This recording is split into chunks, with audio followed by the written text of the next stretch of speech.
The second semester in full swing at the WITS campus, but tensions are simmering as some students might soon be homeless. The private student accommodation sector, which continues to face uncertainty over the annual NSFAS rental rate, might soon evict some of these students. The body is demanding a 6% increase. Our demand is simply that the rate must increase, and we have requested a 6% increase, and it must increase immediately. Can we expect evictions?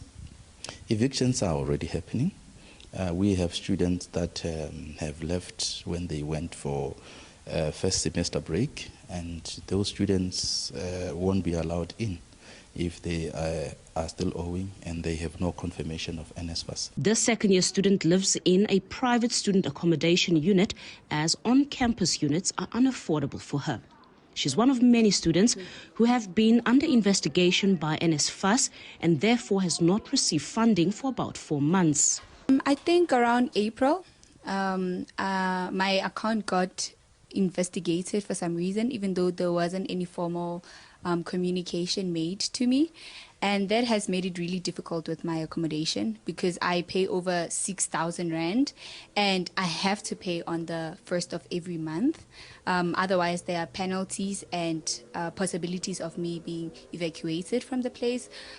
So my parents have been trying to use their salary, also take some loans just to try and help me. Following the ongoing student accommodation funding crisis, student leadership bodies from about 16 tertiary institutions have united their efforts to demand solutions.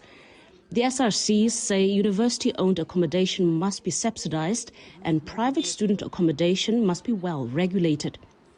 They also called for the current NSFAS cap of about 52,000 Rand per annum to be scrapped. The DHET, through its NSFAS, must scrap the accommodation cap.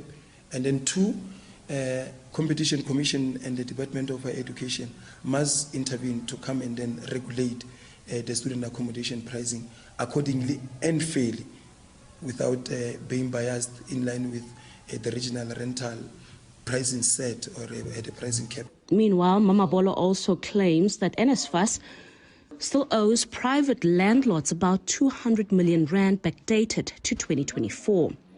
Due to the 0% increase rate last year and the unconfirmed rate this year, some businesses are shutting their doors. The landlord will have to close down. We have seen an increased number of student accommodation around UJ being auctioned. We have members, more than 4 members in our association who have closed down simply because they are still owed by NSFAS for previous years. With no solution tabled yet, the future might be bleak for students like Mokhukunyane.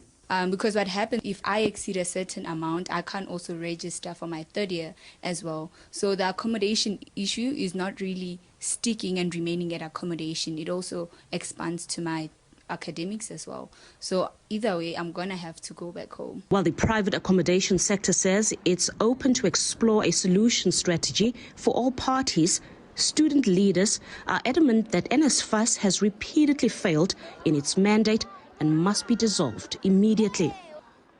Patricia Fasache, SABC News in Johannesburg.